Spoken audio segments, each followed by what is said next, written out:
the island of the Antichrist, 666, how it works out. I'm going to break it down for you guys today.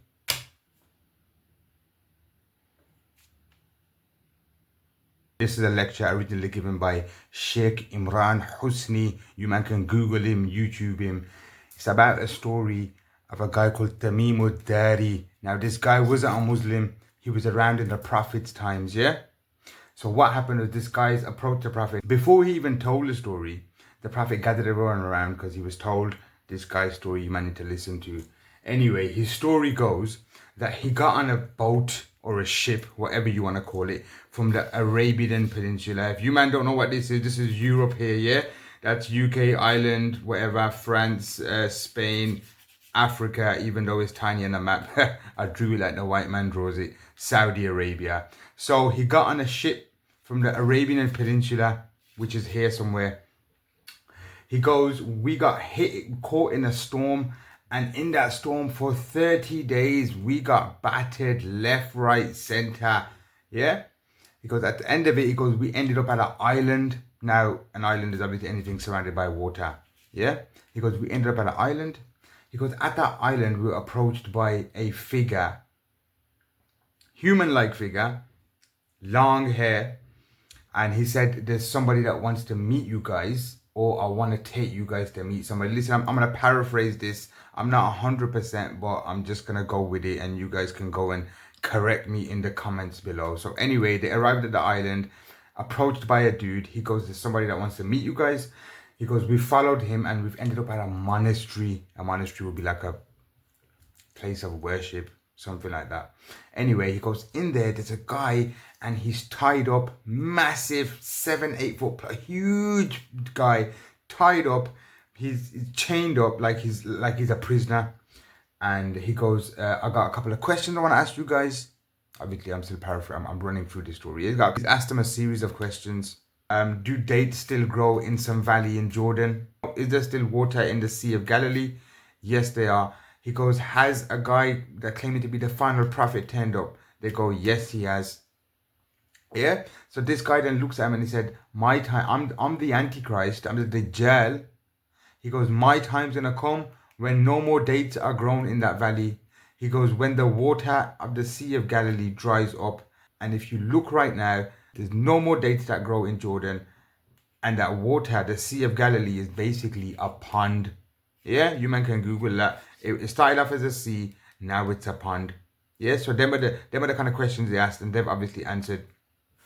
So the people that were listening to the story at the time, they've now asked the Prophet, they go, how are we going to know which island this is that these guys turned up to and that this guy's talking about? They asked the Prophet, how will we identify this island? The Prophet said that island will excel in spying and it'll be the first superpower of the world. Yeah? So the island that Tamim al-Dari went to, that island will excel in spying and it will be the first superpower of the world. That's where the work of the Dajjal or the Antichrist will start from. Now, we need to find out or think logically about, first of all, what an island is.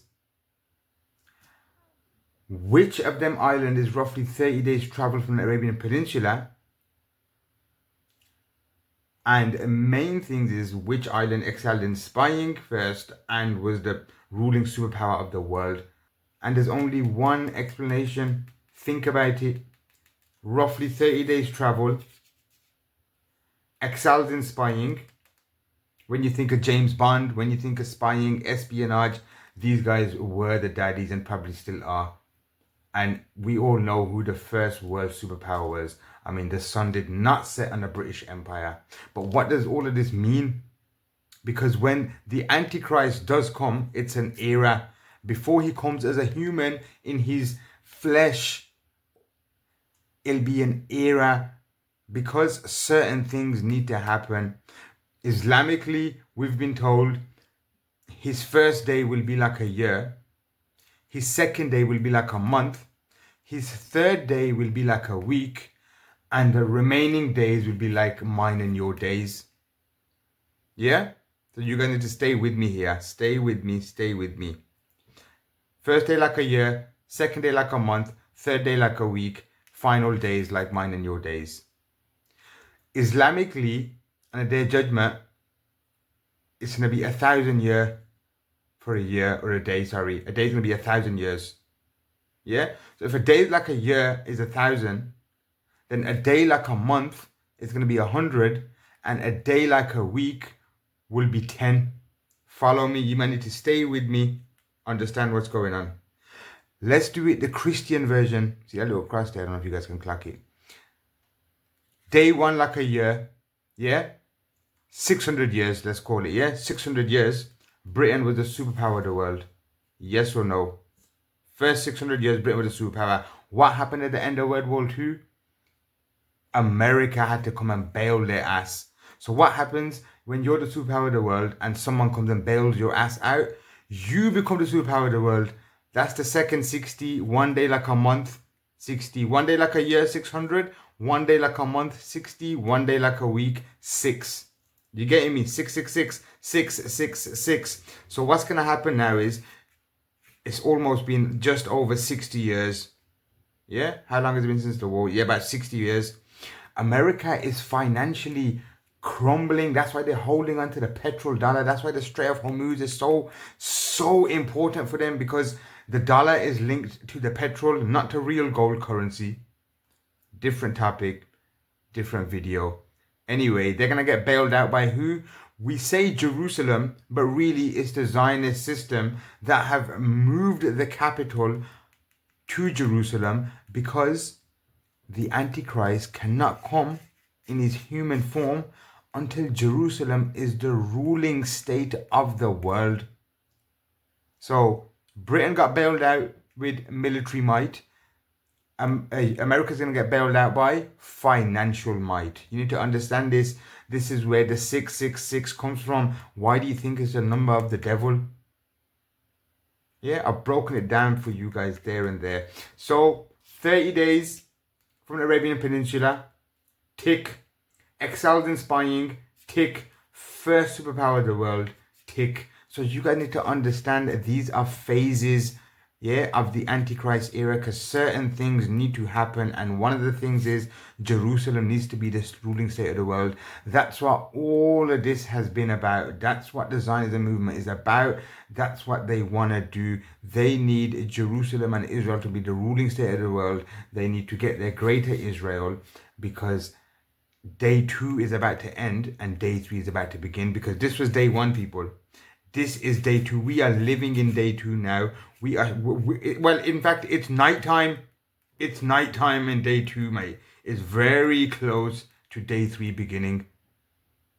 So you can see for yourself. Go and Google it. Find out. Do dates still grow in that certain part of Jordan? Look at the water levels in the Sea of Galilee. And this guy wasn't even a Muslim at the time. Tamim al-Dari. Find out for yourselves. Stop clowning. 666. Know what's going on in the world. Follow the rest of them out. Look at all of these videos. What do you might want to see? You might want to know about Al-Aqsa, the army of the Mahdi. Huh? Do you want to know about the major signs, the 5 major signs, specifically the Yemen one? I'm going to teach you, man. You want to know about Agog Magog and where they started from? What do you guys want to know? What do you want to know? What do you want to know? Do you know how in Hinduism the Prophet Muhammad was predicted over 3,000 to 5,000 years ago? I'm going to teach you, man. Follow for more.